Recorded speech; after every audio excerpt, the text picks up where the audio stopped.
Hello दोस्तों, नमस्कार। स्वागत है आपका द ओल्ड स्ट्रीट में। इस चैनल पे मैं सुनाती हूँ आपको ढेर सारी कहानियाँ। और आज मैं आपको सुना रही हूँ गुनाहों के देवता का 40वां भाग। इसके पहले के भाग मैं पहले अपलोड कर चुकी हूँ, जो कि आपको डिस्क्रिप्शन में मिल जाएंगे। चलिए बिना देर के शुरू करते हैं आगे का भाग। जब मन में प्यार जग जाता है तो प्यार की किरण बादलों में छुप जाती है। अजब था चंदर की किस्मत। इस बार तो सुधा गई तो उसके तन मन को एक गुलाबी नशे में सरोवर करके गई थी। चंदर उदास नहीं था, वह बेहद खुश था। खूब घूमता था और गर्मी के बावजूद खूब काम करता था। अपने पुराने नोट्स निकाल लिए थे और एक नई किताब की रूपरेखा सोच रहा था। उसे लगता था कि उसका पौरुष, उसकी शक्ति, उसकी ओश, उसकी दृढ़ता सभी कुछ लौट आया है। उसे हरदम लगता कि गुलाबी पंखुड़ियों की एक छाया उसकी आत्मा को चूमती रहती है। वह जब कभी लेटता तो उसे लगता कि सुधा फूलों के धनुष की तरह उसके पलंग के आर पार लेटी अपने हाथ टिके बैठी है। उसे लगता कमरे में अब भी धूप की सौरभ लहरा रही है और हवाओं में सुधा के मधुर कंठ के श्लोक गूंज रहे हैं। 2 ही दिन में चंदर को लग रहा था कि उसकी ज़िंदगी में जहाँ जो कुछ टूटा फूटा था सब कुछ संभल रहा है। वह सब अभाव धीरे धीरे भर रहा है। उसके मन का पूजा गृह खंडहर हो चुका था।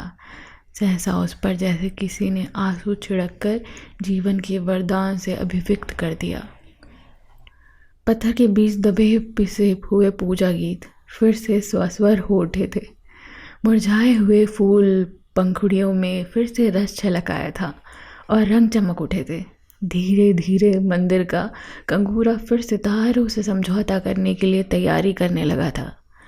चंदर की नशों में वेद मंत्रों की पवित्रता और वज्र की वंशी की मधुरता पलकों में नाच उठी थी।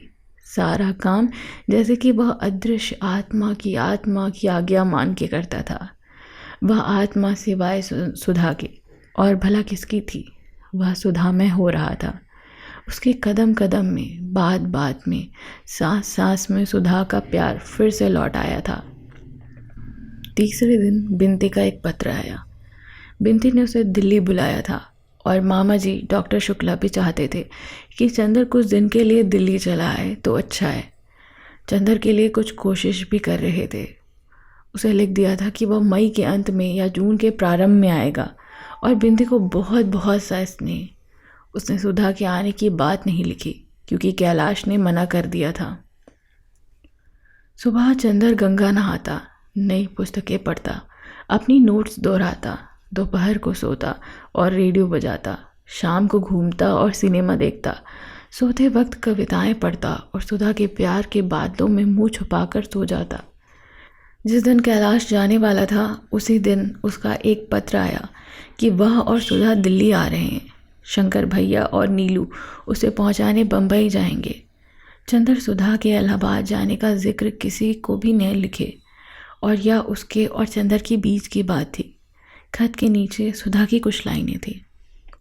चंदर, राम राम।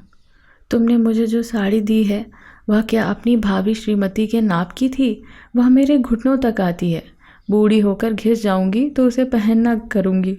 अच्छा स्नेह, और जो तुमसे कह आई हूँ उस पर ध्यान रहेगा ना? मेरी तंदुरुस्ती ठीक है। इधर मैं गांधी जी की आत्मकथा पढ़नी शुरू की है। तुम्हारी सुधा। और हाँ, लाला जी मिठाई खिलाओ। दिल्ली में बहुत खबर है कि शरणार्थी विभाग में प्रयाग के एक प्रोफेसर आने वाले हैं। कैलाश तो अब मुंबई चला गया होगा। बम्बई के पत्ते ने उसे बधाई की एक तार भेज रखा था और सुधा को एयर मेल से उसने एक खत भेजा जिसमें उसने बहुत सी मिठाइयों का चित्र बना दिया था। लेकिन वह पशुपेश में पड़ा रहा। दिल्ली जाए या ना जाए, वह अपनी अंतर मन से सरकारी नौकरी क्या विरोधी था।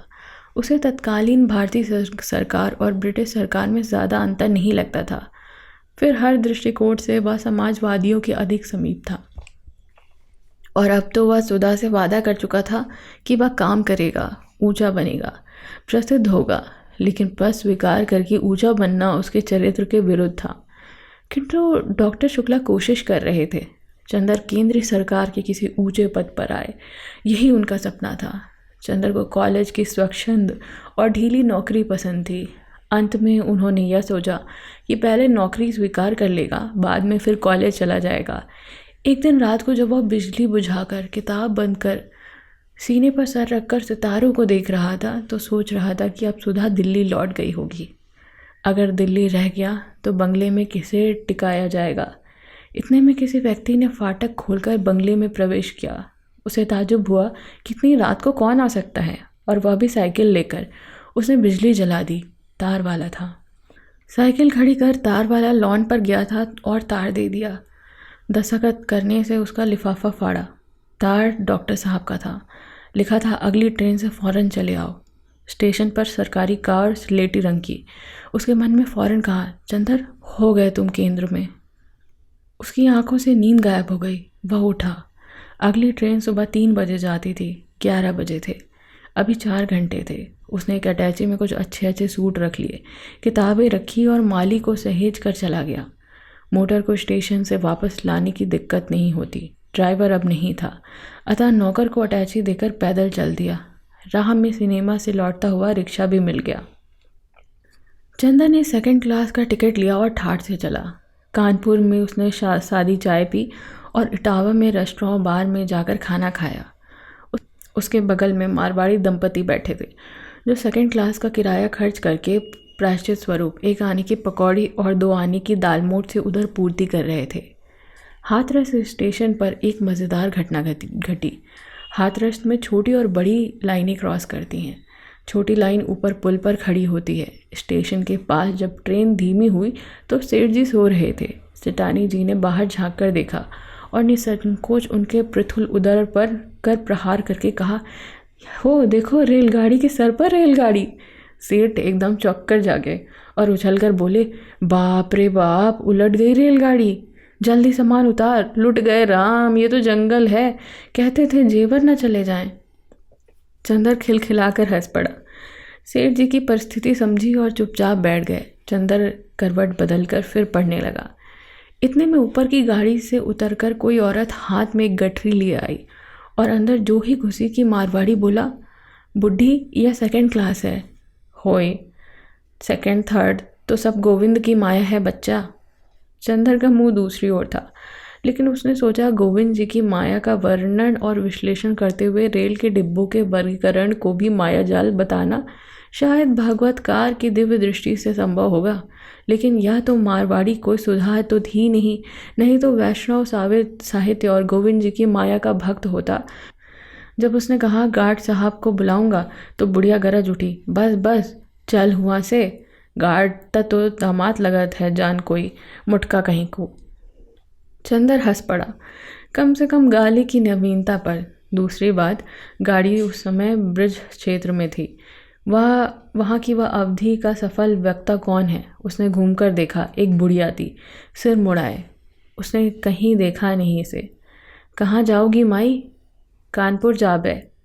लेकिन यह गाड़ी तो दिल्ली जाएगी। तू ही बिल्लो पे टुप से, हम ऐसे धमकाए में नाई आवत, ई कानपुर जाई है। उसने हाथ नचाकर चंदर से कहा और फिर जाने क्यों रुक गई और चंदर को देखने लगी। फिर बोली, अरे चंदर बिटुआ, कहाँ से आवत है तू? ओह बुआ जी, सिर मुड़ा लिया तो पहचान में ही नहीं आती। चंदर ने फौरन उठकर पाँव छुए। बुआ जी वृंदावन से आ रही थी। वह बैठ गईं। ओ नटिनिया मर गई कि अबईन है? कौन? वो है बिनती। मरेगी क्यों? भैया, सुकूल से हमारा कुल डूबे दिन, लेकिन जैसे वो हमारी बिटिया के मड़वा तरे से उठाई लीने, वैसे भगवान चाही तो उन्हों की लड़की के समझी। चंदर कुछ बोला नहीं। थोड़ी देर बाद खुद बड़बड़ाती हुई बुआ जी बोली, अब हमें का करे कौन है?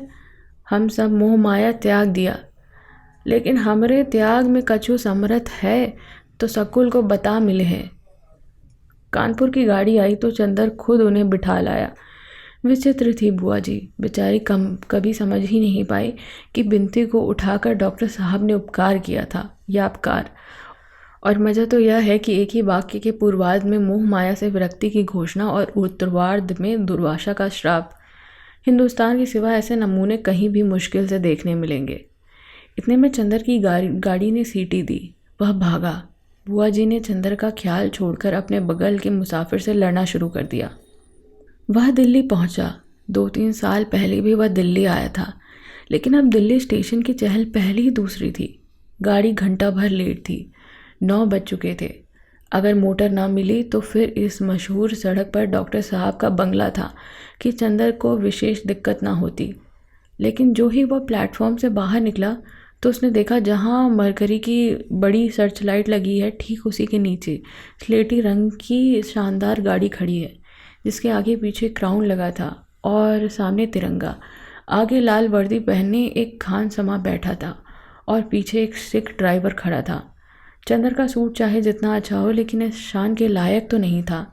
फिर भी वह बड़े रूप से गया और ड्राइवर से बोला, यह किसकी मोटर है? सरकारी गाड़ी है जी। सिख ने अपनी प्रतिभा का परिचय दिया। क्या यह डॉक्टर शुक्ला ने भेजी है? जी हाँ हुजूर। एकदम उसका स्वर बदल गया। आप ही उनके लड़के हैं, चंदर बहादुर साहब? उसने उतरकर सलाम किया। दरवाज़ा खोलकर चंदर बैठ गया। कूली को एक अटैची के लिए एक अठन्नी दी। मोटर उड़ गई। चंदर बहुत उदार विचारों का था, लेकिन आज तक वह डॉक्टर साहब की 19वीं सदी वाली पुरानी कार पर ही चढ़ा था। इस राज मुकुट और राष्ट्रीय ध्वज से सुशोभित मोटर पर खान सामे के साथ चढ़ने का उसका पहला ही मौका था। उसे लगा जैसे इस समय तिरंगे का गौरव और महान ब्रिटिश साम्राज्य के इस क्राउन का शासन दब्य उसके मन को उड़ाए लिए जा रहा है। चंदर तनक कर बैठ गया, लेकिन थोड़ी देर बाद स्वयं को अपने पे हंसी आ गई। फिर वह सोचने लगा कि जिन लोगों के हाथ में आज शासन सत्ता है, मोटरों और खान सामों ने उनके हृदय को जो इस तरह बदल दिया है, वह तो बेचारे आदमी हैं। इतने दिन से प्रभुता के प्यासे, बेकार हम लोग ही उन्हें गाली देते हैं।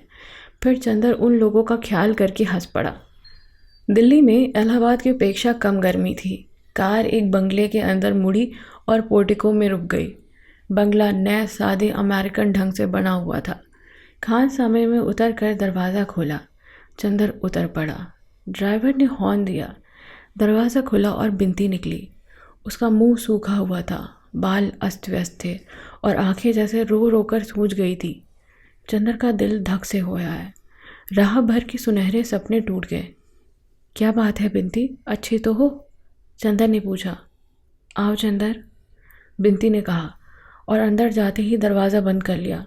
चंदर की बाह पकड़कर सिसक कर रो उठी। चंदर घबरा गया। क्या बात है, बताओ ना, डॉक्टर साहब कहाँ हैं? अंदर हैं। तब क्या हुआ? तुम इतनी दुखी क्यों हो? चंदर ने बिनती के सर पर हाथ रखकर पूछा। उसे लगा इस समय वातावरण पर किसी भयानक मृत्यु दूतों के पंखों की काली छाया है। क्या बात है, बताती क्यों नहीं? बिनती बड़ी मुश्किल से बोली, दीदी, सुधा दीदी। चंदर को लगा जैसे उस पर बिजली टूट पड़ी। क्या हुआ सुधा को? बिनती कुछ नहीं बोली। उसे ऊपर ले गई और कमरे के पास जाकर बोली, उसी में है दीदी। कमरे के अंदर की रोशनी उदास, फीकी और बीमार थी। एक नर्स सफ़ेद पोशाक पहने पलंग के सिरहाने खड़ी थी और कुर्सी पर सर झुकाए डॉक्टर साहब बैठे थे। पलंग पर चादर ओढ़े सुधा पड़ी थी। नर्स सामने थी, अतः सुधा का चेहरा दिखाई नहीं दे रहा था। चंदर ने भीतर पांव रखते ही नर्स ने आंख से इशारा किया, बाहर जाइए। चंदर ठिठक कर खड़ा हो गया। डॉक्टर साहब ने देखा और वे भी उठकर चले आए। क्या हुआ सुधा को? चंदर ने बहुत व्याकुल, बहुत ही कतार स्वर में पूछा। डॉक्टर साहब कुछ नहीं बोले। चुपचाप चंदर के कंधे पर हाथ रखते हुए अपने कमरे में चले आए और बहुत भारी स्वर में बोले, हमारी बिटिया गई चंदर, और आंसू सच छलकाए। क्या हुआ उसे? चंदर ने फिर उतने ही दुखी स्वर में पूछा। डॉक्टर साहब क्षण भर पतराई आंखों से चंदर की ओर देखते रहे, फिर सिर झुकाए बोले, एबॉर्शन। थोड़ी देर बाद सिर उठाकर व्याकुल की तरह चंदर का कंधा पकड़कर बोले, चंदर, किसी तरह बचाओ सुधा को। क्या करें, कुछ समझ नहीं आता। अब बचेगी नहीं, परसों से होश नहीं है। जाओ कपड़े बदलो, खाना खा लो, अब तो रात भर जागरण होगा। चंदर उठा नहीं, कुर्सी पर सिर झुकाए बैठा रहा। सहसा नर्स आकर बोली, ब्लीडिंग फिर शुरू हो गई है और नाड़ी डूब रही है, डॉक्टर को बुलाइए फौरन। और वह लौट गई। डॉक्टर साहब उठ खड़े हुए। उनकी आंखों में बड़ी निराशा थी। बड़ी उदासी से बोले, जा रहा हूँ चंदर, अभी आता हूँ। चंदर ने देखा कार बड़ी तेज़ी से जा रही है। बिनती आकर बोली, खाना खा लो चंदर। चंदर ने सुना ही नहीं। या क्या हुआ बिनती? उसने घबराई आवाज़ में पूछा। कुछ समझ नहीं आता। उस दिन सुबह जीजा जी गए, दोपहर में पापा ऑफिस गए। मैं सो रही थी, सहसा दीदी चीखी। मैं जागी तो देखा दीदी बेहोश पड़ी है। मैं जल्दी से फ़ोन किया, पापा आए, डॉक्टर आए। उसके बाद से पापा और नर्स के अलावा किसी को नहीं जाने देते दीदी के पास, मुझे भी नहीं। और बिनती रो पड़ी। चंदर कुछ नहीं बोला, चुपचाप पत्थर की मूर्ति सा कुर्सी पर बैठा रहा। खिड़की से बाहर की ओर देख रहा था। थोड़ी देर में डॉक्टर साहब आए। उनके साथ 3 डॉक्टर थे और एक नर्स। डॉक्टर ने करीब 10 मिनट देखा, फिर अलग कमरे में जाकर सलाह करने लगे। जब लौटे तो डॉक्टर साहब ने बहुत विहल होकर कहा, क्या उम्मीद है? घबराइए मत। अब तो जब तक अंदरूनी सब साफ़ सफाई नहीं हो जाएगी तब तक खून जाएगा नब्ज़ के लिए, और होश के लिए इंजेक्शन देते हैं अभी। इंजेक्शन देने के बाद डॉक्टर चले गए। पापा वहीं जाकर बैठ गए। बिनती और चंदर चुपचाप बैठे रहे। करीब 5 मिनट के बाद सुधा ने भयंकर स्वर में कहराना शुरू किया। उन कराहनों में जैसे उसका कलेजा उलट आता हो। डॉक्टर साहब उठकर यहाँ चले आए और चंदर से बोले, वेहीमेंट ब्लीडिंग, और कुर्सी पर सर झुकाकर बैठ गए। बगल के कमरे से सुधा की दर्दनाक कराहें उठती रही और सन्नाटे में छटपटाने लगी थी। अगर आपने किसी जिंदा मुर्गी के पंख और पूंछ नोचे जाते हुए देखा हो तो आप अनुमान लगा सकते हैं उस भयानकता का जो उन कराहों में थी। थोड़ी देर बाद कराहें बंद हो गई। फिर सहसा इस बुरी तरह से सुधा चीखी जैसे गाय डकार रही हो। पापा उठकर भागे। वह भयंकर चीख और सन्नाटे में मंडराने लगी। बिनती रो रही थी। चंदर का चेहरा पीला पड़ रहा था और पसीने से तर हो रहा था वह। पापा लौट कर आए। हम लोग देख सकते हैं? चंदर ने पूछा। अभी नहीं, अब ब्लीडिंग ख़त्म है। नर्स अभी कपड़े बदल दे तो चलेंगे। थोड़ी देर में तीनों गए और जाकर खड़े हो गए। अब चंदर ने सुधा को देखा। उसका चेहरा सफ़ेद पड़ गया था, जैसे जाड़े के दिनों में थोड़ी देर पानी में रहने के बाद उंगलियों का रक्तहीन श्वेत हो जाता है। गालों की हड्डियां निकल आई थी और होंठ काले पड़ गए थे। पलकों के चारों ओर कालापन गहरा हो गया था और आंखें जैसे बाहर निकल पड़ती थी। खून इतना अधिक गया था कि लगता था बदन पर चमड़े की एक हल्की झिल्ली मढ़ दी गई है। यहाँ तक कि भीतर की हड्डियों के उतार चढ़ाव तक स्पष्ट दिख रहे थे। चंदर ने डरते डरते माथे पर हाथ रखा। सुधा के होठों में कुछ हरकत हुई। उसने मुंह खोल लिया। आँख बंद किए हुए उसने करवट बदली, फिर कराही, और सिर से पैर तक बदन कांप उठा।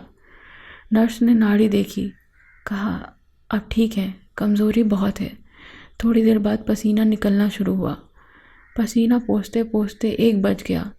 बिनती बोली डॉक्टर साहब से, मामा जी आप सो जाइए, चंदर देख लेंगे आज, नर्स है ही। डॉक्टर साहब की आंखें लाल हो रही थी।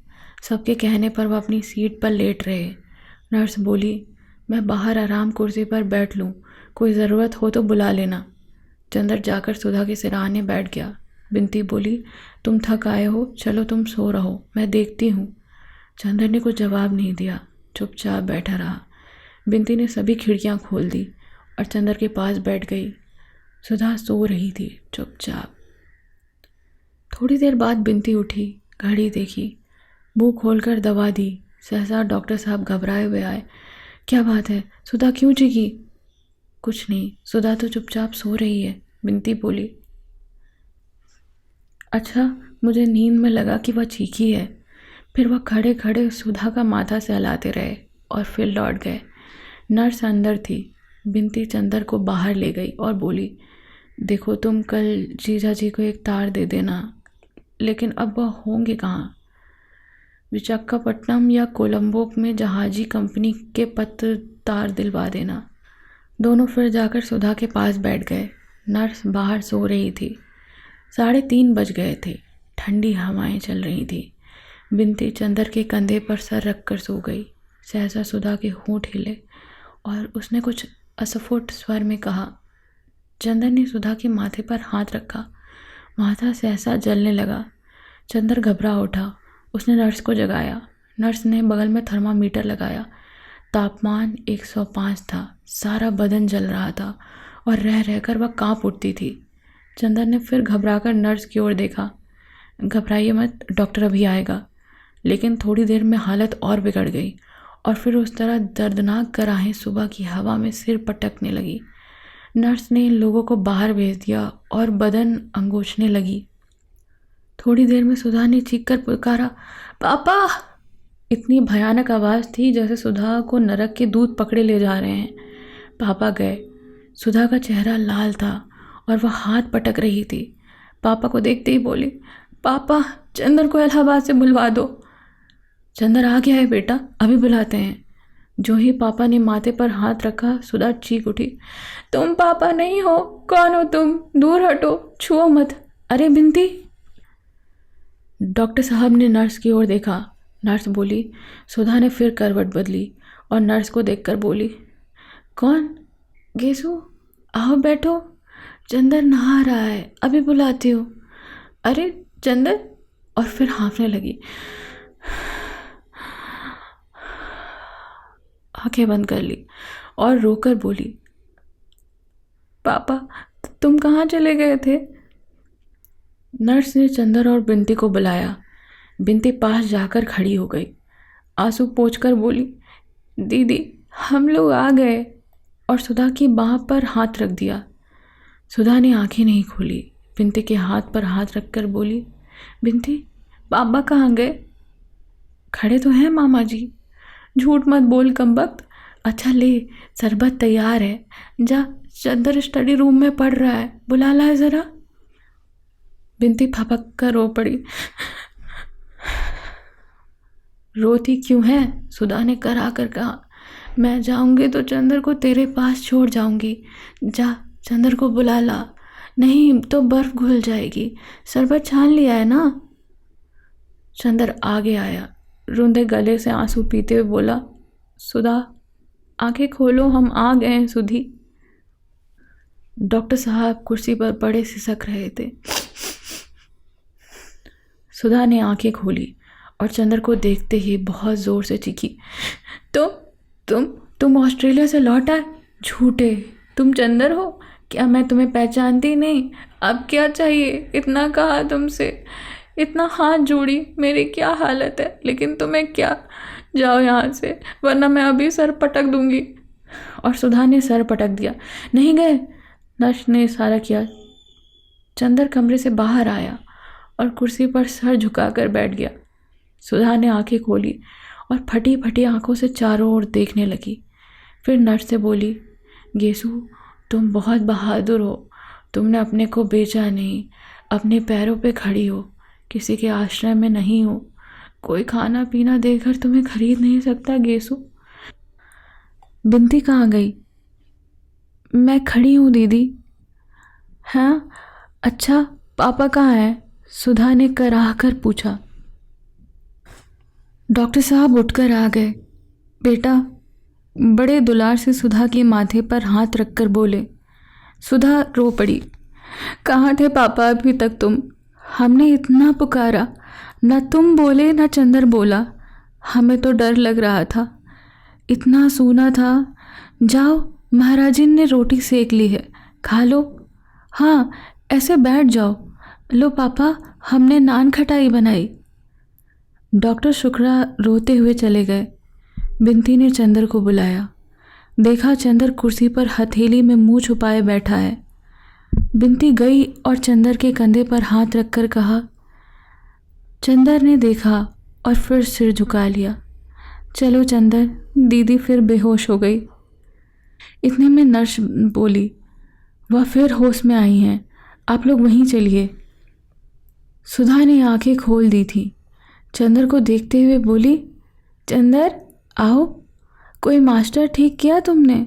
जो कुछ पढ़ा था वो भूल रही हूँ। अब इम्तिहान में पास नहीं होंगी। डिलीरियम अभी भी है, नर्स बोली। सहसा सुधा ने चंदर का हाथ छोड़ दिया और झट से हथेलियां आंखों पर रखकर बोली, ये कौन आ गया? ये चंदर नहीं है। चंदर नहीं है। चंदर होता तो मुझे डांटता, क्यों बीमार पड़ी? अब बताओ मैं चंदर को क्या जवाब दूंगी? चंदर को बुला दो गेसु। जिंदगी में दुश्मनी निभाई, अब मौत में तो ना निभाए। उफ, मरीज के पास इतने आदमी, तभी डिलीरियम हो रहा है। सहसा डॉक्टर ने प्रवेश किया। कोई दूसरा डॉक्टर था, अंग्रेज था। बिनती और चंदर बाहर चले आए। बिनती बोली, ये सिविल सर्जन है। उसने खून मंगवाया, देखा, फिर डॉक्टर शुक्ला को भी हटा दिया। सिर्फ नर्स रह गई। थोड़ी देर बाद वह निकला तो उसका चेहरा स्याह था। क्या यह प्रेगनेंसी पहली मर्तबा थी? जी हाँ। डॉक्टर ने सिर हिलाया और कहा, अब मामला हाथ से बाहर है। इंजेक्शन लगेंगे, अस्पताल ले चलिए। डॉक्टर शुक्ला, मवाद आ रहा है, कल तक सारे बदन में फैल जाएगा। किस बेवकूफ़ डॉक्टर ने देखा था? चंदर ने फ़ोन किया। एम्बुलेंस कार आ गई। सुधा को उठाया गया। दिन बड़ी ही चिंता में बीता।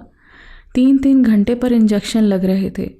दोपहर को 2 बजे इंजेक्शन ख़त्म करके डॉक्टर ने गहरी सांस ली और बोला, कुछ उम्मीद है? अगर 12 घंटे तक हार्ट ठीक बना रहा तो मैं आपकी लड़की आपको वापस दे दूंगा।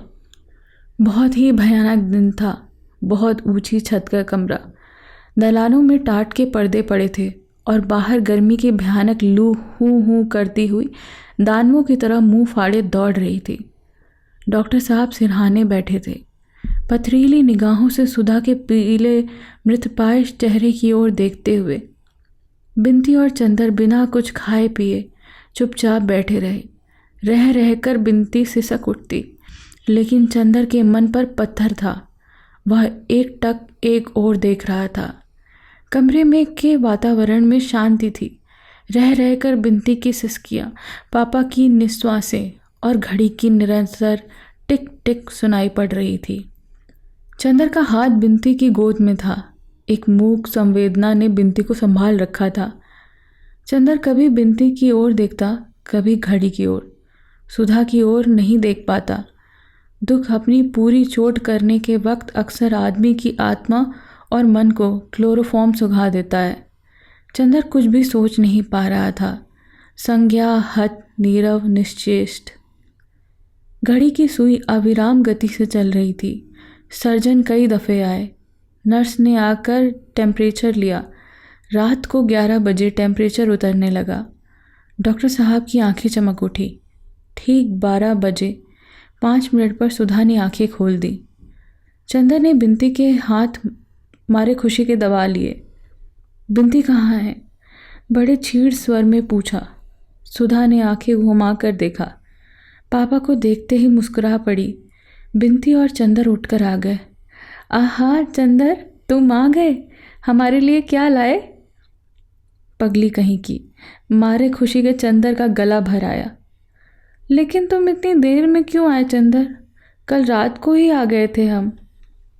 चलो चलो, झूठ बोलना तो तुम्हारा धर्म बन गया है। कल रात को आ गए होते तो अभी तक हम अच्छे भी हो गए होते। और वह हाँफने लगी। सर्जन आया। बात मत करो, उसने कहा। उसने एक मिक्सचर दिया, फिर आला लगाकर देखा और डॉक्टर शुक्ला को अलग ले जाकर कहा, अभी 2 घंटे और खतरा है, लेकिन परेशान मत होइए। सब स्तर प्रतिशत आशा है। मरीज जो कहे उसमें बाधा मत दीजिए, उसे ज़रा भी परेशानी ना हो। सुधा ने चंदर को बुलाया। चंदर, पापा से मत कहना, अब मैं बचूंगी नहीं। अब कहीं मत जाना, यहीं बैठो। छी पगली, डॉक्टर कह रहा है अब खतरा नहीं है। चंदर ने बहुत प्यार से कहा। अभी तो तुम हमारे लिए ज़िंदा रहोगी ना? कोशिश कर रही हूँ चंदर, मौत से लड़ रही हूँ। चंदर, उन्हें तार दे देना, पता नहीं देख पाऊंगी या नहीं। दे दिया है सुधा, चंदर ने कहा और सिर झुकाकर सोचने लगा। क्या सोच रहे हो चंदर? उन्हें इसलिए देखना चाहती हूँ कि मरने के पहले उन्हें क्षमा कर दूँ, उनसे क्षमा मांग लूँ। चंदर, तुम तकलीफ़ का अंदाज़ा नहीं कर सकते। डॉक्टर शुक्ला आए। सुधा ने कहा, पापा आज तुम्हारी गोद में लेट लें। उन्होंने सुधा का सर गोद में रख लिया। पापा, चंदर को समझा दो, यह अब अपना ब्याह कर ले। हाँ पापा, हमारी भागवत मंगा दो। शाम को मंगवा देंगे बेटी, अभी 1 बज रहा है। देखा, सुधा ने कहा। बिनती, यहाँ आओ। बिनती आई। सुधा ने उसका माथा चूमकर कहा, रानी, जो कुछ तुझे आज तक समझाया है वैसा ही करना। अच्छा, पापा तेरे जिम्मे हैं। बिनती रोकर बोली, दीदी ऐसी बातें क्यों करती हो? सुधा कुछ नहीं बोली, गोद से हटकर सिर तकिए पर रख लिया। जाओ पापा, अब सो रहो तुम। सो लूँगा बेटी, जाओ, नहीं फिर हम अच्छे नहीं होंगे। जाओ। सर्जन का आदेश था कि मरीज के मन के विरुद्ध कुछ नहीं होना चाहिए। डॉक्टर शुक्ला चुपचाप उठे और बाहर बिछे पलंग पर लेट रहे। सुधा ने चंदर को बुलाया, बोली, मैं झुक नहीं सकती। बिनती, यहाँ आ। चंदर के पैर छू। अरे अपने माथे में नहीं पगली, मेरे माथे से लगा दे, मुझे झुका नहीं जाता। बिनती ने रोते हुए सुधा के माथे में चरण धूल लगा दी। रोती क्यों है पगली? मैं मर जाऊं तो चंदर तो है ही। अब चंदर तुझे कभी नहीं रुलाएंगे, चाहे पूछ लो। इधर आओ चंदर, बैठ जाओ। अपना हाथ मेरे होठों पे रख दो। ऐसे अगर मैं मर जाऊं तो रोना मत चंदर। तुम ऊंचे बनोगे तो मुझे बहुत चैन मिलेगा। मैं जो कुछ नहीं पा सकी वह शायद तुम्हारे ही माध्यम से मिलेगा मुझे। और देखो, पापा को अकेले दिल्ली में ना छोड़ना, लेकिन मैं मरूंगी नहीं चंदर। यह नरक भोग कर भी तुम्हें प्यार करूंगी। मैं मरना नहीं चाहती, जाने फिर कभी तुम मिलोगे या ना मिलोगे। चंदर, उफ, कितनी तकलीफ़ है चंदर। हम लोगों ने कभी ऐसा नहीं सोचा था। अरे हटो हटो चंदर। सहसा सुधा की आंखों में फिर अंधेरा छा गया। भागो चंदर, तुम्हारे पीछे कौन है? चंदर घबरा कर उठ गया। पीछे कोई नहीं था। अरे चंदर, तुम्हें पकड़ रहा है। चंदर, तुम मेरे पास आओ। सुधा ने चंदर का हाथ पकड़ लिया। बिनती भागकर डॉक्टर साहब को बुलाने गई। नर्स भी भागकर आई। सुधा चीख रही थी, तुम कौन हो? चंदर को नहीं ले जा सकते, मैं चल तो रही हूँ। चंदर, अब जाती हूँ इसके साथ, घबराना मत, मैं अभी आती हूँ। तुम तब तक चाय पी लो। नहीं, मैं तुम्हें नर्क में नहीं जाने दूंगी, मैं जा तो रही हूँ। बिनती, मेरी चप्पल ले आ। अरे पापा कहाँ हैं? पापा। और सुधा का सर चंदर की बाह पर लुढ़क गया। बिनती को नर्स ने संभाला और डॉक्टर शुक्ला पागल की तरह सर्जन के बंगले की ओर दौड़े। घड़ी ने टन टन करके 2 बजाए। जब एम्बुलेंस कार पर सुधा का शव बंगले पहुंचा तो शंकर बाबू आ गए थे बहू को विदा कराने। उपसंहार। जिंदगी का यंत्रणा चक्र एक वृत्त पूरी कर चुका था। सितारे एक क्षितिज से उठकर आसमान पार कर दूसरे क्षितिज तक पहुंच गए थे। 1.5 साल पहले सहसा जिंदगी की लहरों में उथल पुथल मच गई थी और विशुद्ध महासागर की तरह भूखी लहरों की बाहें पसार कर वह किसी को दबोच लेने के लिए हुंकार उठी थी। अपनी भयानक लहरों के सिकंजे में सभी को झकझोर कर, सभी के विश्वासों और भावनाओं को चकनाचूर कर, अंत में सबसे प्यारे, सबसे मासूम और सबसे सुकुमार व्यक्तित्व को निगल कर अब धरातल शांत हो गया था। तूफान थम गया था, बादल खुल गए थे और सितारे फिर आसमान में घोंसले से भयभीत विहंग शावकों की तरह झांक रहे थे। डॉक्टर शुक्ला छुट्टी लेकर प्रयाग चले गए। उन्होंने पूजा पाठ छोड़ दिया। उन्हें कभी किसी ने गाते हुए नहीं सुना था। अब वह सुबह उठकर लॉन पर टहलते थे और एक भजन गाते थे। बिनती जो इतनी सुंदर थी अब केवल खामोश पीड़ा और अवशेष स्मृति की छाया मात्र थी। चंदर शांत था, पत्थर हो गया था, लेकिन उसके माथे का तेज बुझ गया था और वह बूढ़ा सा लगने लगा था। और यह सब केवल 15 दिनों में। जेठ दशहरे के दिन डॉक्टर साहब बोले, चंदर आज जाओ उसके फूल छोड़ाओ, लेकिन देखो शाम को जाना, जहाँ वहाँ भीड़ भाड़ ना हो, अच्छा? और चुपचाप टहलकर गुनगुनाने लगे।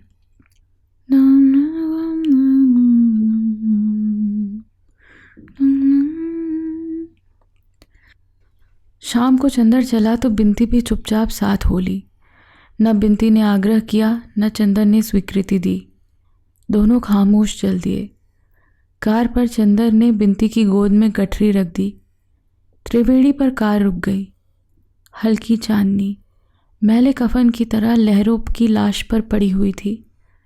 दिन भर कमाकर मल्लाह थक कर सो रहे थे। एक बूढ़ा बैठा चिलम पी रहा था। चुपचाप उसकी नाव पर चंदर बैठ गया। बिंती उसकी बगल में बैठ गई।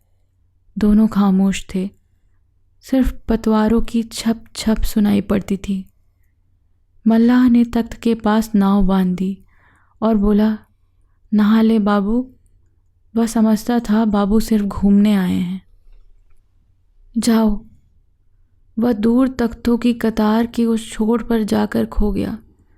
फिर दूर दूर तक फैला संगम और सन्नाटा। चंदर सिर झुकाए बैठा रहा। बिंती सिर झुकाए बैठी रही। थोड़ी देर बाद बिंती सिसक पड़ी। चंदर ने स्वर उठाया और फौलादी हाथों से बिंती का कंधा झकझोर कर बोला, बिंती, यदि रोई तो यहीं फेंक देंगे, उठकर कमबख्त अभागी। बिंती चुप हो गई। चंदर चुपचाप बैठा तख्त के नीचे से गुजरती हुई लहरों को देख रहा था। थोड़ी देर बाद उसने गठरी खोली, फिर रुक गया। शायद फेंकने का साहस नहीं हो रहा था। बिंती ने पीछे से आकर एक मुट्ठी राख उठा ली और अपनी आंचल में बांधने लगी। चंदर ने चुपचाप उसकी ओर देखा। फिर झपटकर उसने बिंती की आंचल पकड़कर राख छीन ली और गुर्राता हुआ बोला, बदतमीज़ कहीं की, राख ले जाएगी अभागी। और झट से कपड़े सहित राख फेंक दी और अग्नेय दृष्टि से बिंती की ओर देखकर फिर से सिर झुका लिया। लहरों में राख की जहरीले पनियाले सांप की तरह लहराती हुई चली जा रही थी। बिंती चुपचाप सिसक रही थी। नहीं चुप होगी। चंदर ने पागलों की तरह बिंती को ढकेल दिया। बिंती ने बांस पकड़ लिया और चीख पड़ी। चीख से चंदर को जैसे होश आ गया। थोड़ी देर चुपचाप रहा, फिर झुककर अंजलि में पानी लेकर मुंह धोया और बिंती के आंचल से पोंछकर बहुत मधुर स्वर में बोला, बिंती, रो मत। मेरी समझ में नहीं आता कुछ भी, रो मत। चंदर का गला भर आया और आंखों में आंसू छलक आए। चुप हो जाओ रानी, मैं इस तरह कभी नहीं करूँगा। उठो, अब हम दोनों को निभाना है बिंती। चंदर ने तख्त पर छीना झपटी में बिखरी हुई राख चुटकी में उठाई और बिंती की मांग में भरकर मांग चूम ली। उसके होंठ राख में सन गए। सितारे टूट चुके थे। तूफान खत्म हो चुका था। नाव किनारे पर आकर लग गई थी। मल्लाह को चुपचाप रुपए देकर बिंती का हाथ थामकर चंदर ठोस धरती पर उतर गया। मुर्दा चांदनी में दोनों छायाएं मिलती जुलती हुई सी चल दी। गंगा की लहरों में बहता हुआ राख का सांप टूट फूट कर बिखर चुका था और नदी फिर उसी तरह बहने लगी थी जैसे कि कभी कुछ हुआ ही ना हो।